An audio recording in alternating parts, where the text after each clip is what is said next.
Elon Musk just came out and publicly torched the bill Trump has been trying to get passed through the Senate for almost 2 months now. This bill is unraveling before our eyes, and it's not because of Democrats. Democrats are not the ones holding up Trump's big, beautiful bill. That's what he calls it, but we'll refer to it as a big, ugly bill throughout this because it comes at a big, ugly cost to taxpayers, to the most vulnerable Americans, and it makes the rich richer. I mean, we'll talk about all of this. We'll talk about Elon Musk's dissent, but just to lay the groundwork, today, Senate Republican holdouts left Trump's big, beautiful bill hanging in the balance. Senate Republicans are racing to pass a budget bill that is pivotal to Trump's second-term agenda ahead of the self-imposed 4th of July deadline.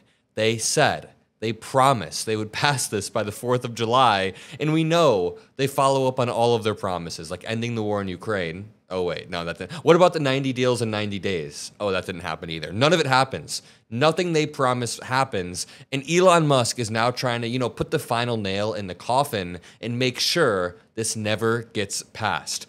Senate Republicans are racing to pass this. Party leadership have been twisting arms for an initial vote following the release of its latest version, 940 pages. Rank and file Republicans have been divided over how much to cut from welfare programs. I mean, Lord have mercy. Just read how evil this sentence is right here.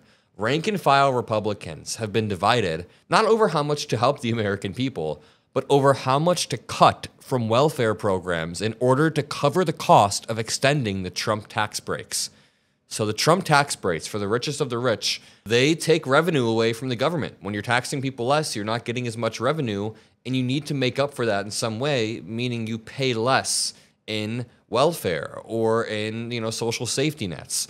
The sprawling tax and spending measure passed the House of Representatives by a single vote, and now multiple Republican senators said today they are not voting. For example, Republican Senator Tom Tillis announced just 2 hours ago he will vote against advancing Trump's big ugly bill in the Senate, joining GOP Senators Rand Paul and Ron Johnson, who have already announced their opposition. We see a Fox News poll right here. Keep in mind, Fox News polling is actually quite accurate. It is completely separate from their punditry. So Jesse Waters has nothing to do with the polling, and the polling apparatus is quite good. And their polling apparatus says right here that 59% of Americans oppose the one big ugly bill, and only 38% favor it. And here is Senator Amy Klobuchar explaining exactly why. We know that the bill still rips away health care from millions of Americans and closes hundreds of rural hospitals. It still shifts costs to states and threatens food assistance for families across the country. It still adds trillions of dollars to the federal debt.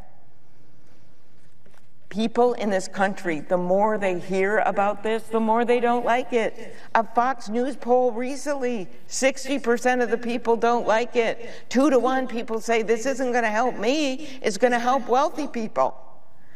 People on Medicaid, they don't want to lose access to health care. 1 out of 2 people in assisted living are actually on Medicaid. Exactly. Now, Elon Musk, when he came out to nuke this bill, wasn't even concerned about Americans losing Medicaid. He wasn't citing the deep cuts to the most vulnerable communities' safety nets in America. He wasn't citing, the effects on the economy this will have long term. Let's break down the multiple posts that Elon Musk sent in an attempt to torch the bill that he essentially lobbied for. He sunk so much money into buying Twitter, into getting Trump elected so Trump could pass policy, but when that policy isn't just like brazenly benefiting Elon Musk, he's mad. This says, polls show that this bill is political suicide for the Republican Party. And this poll comes from the Terrence Group. I've never heard of them, but the way they phrase their questions is just straight through Elon Musk's framing. It says, views on the one big beautiful bill. Elon Musk claims that this legislation is an outrageous, pork-filled spending bill that will massively increase the budget deficit and burn American citizens with crushingly unsustainable debt. And 58% of all voters agree. In hard Republican congressional districts, 53% of voters agree. In medium GOP congressional districts, 59% of voters agree, and in toss-up congressional districts, 61% of voters agree that this legislation is an outrageous pork-filled spending bill that will massively increase the budget deficit and burden American citizens. Who knew that one of our worst enemies could be one of our best messengers? I mean, not really. He still floats a lot of propaganda, but it seems like he's persuaded public opinion on this bill. The next one says, this one big beautiful tax and spend legislation would increase the federal deficit by $2.4 trillion over the next decade. Out of all voters, 57% agree. In a hard Republican congressional district, 51% agree. Medium, 58% agree. And toss-up, 60% agree. Really quickly, this is important. I'm sure you've heard the phrase, flooding the zone. One of Trump's top strategists coined it, and he said, if you overwhelm people with so much chaos, so many stories, they don't really know where to look. You can see that with Trump's corruption on a daily basis. That's why we are relentlessly staying on top of their lies.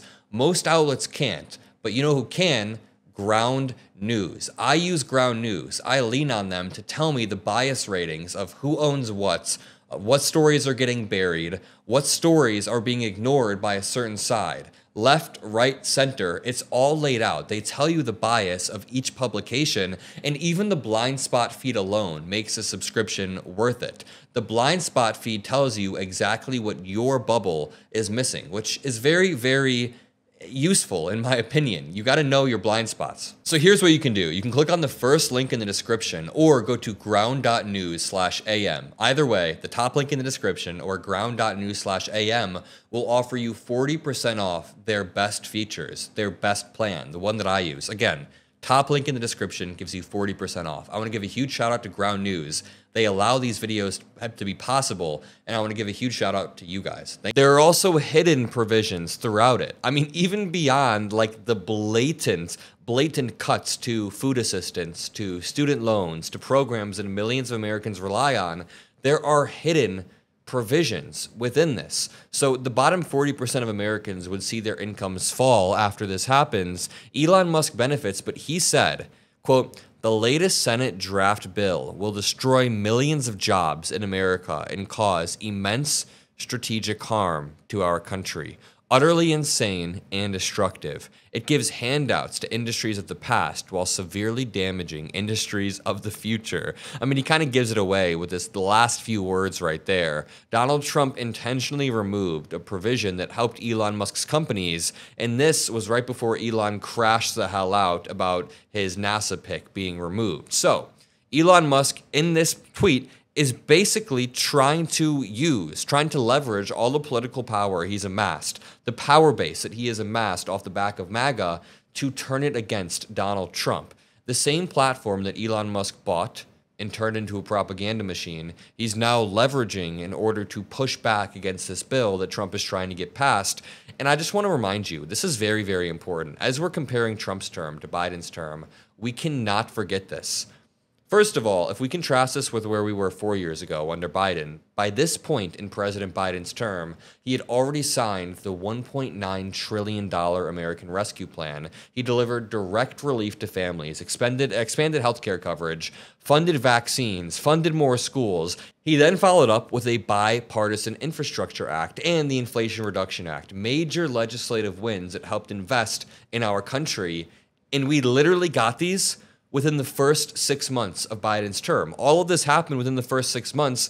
Trump, by contrast, has leaned heavily into just executive order after executive order, with Congress passing like small bills, none of them remotely as significant as Biden's early legislative achievements. We can also compare Middle Eastern wars. Which president was it that pulled us out of Afghanistan? He wasn't scared to do it, even though he knew he would get a little bit of egg on his face.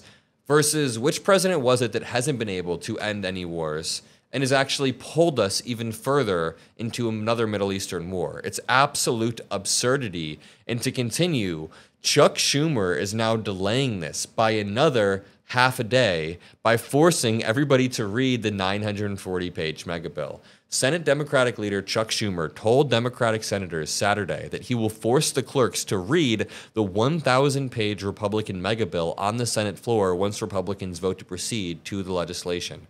A procedural act that he's allowed to do in direct defiance that will take an estimated 12 hours and further delay the final passage of Donald Trump's agenda by half a day at the least. Schumer told his caucus to prepare to force a full reading of the bill, according to Democratic source familiar with the internal discussion over floor strategy.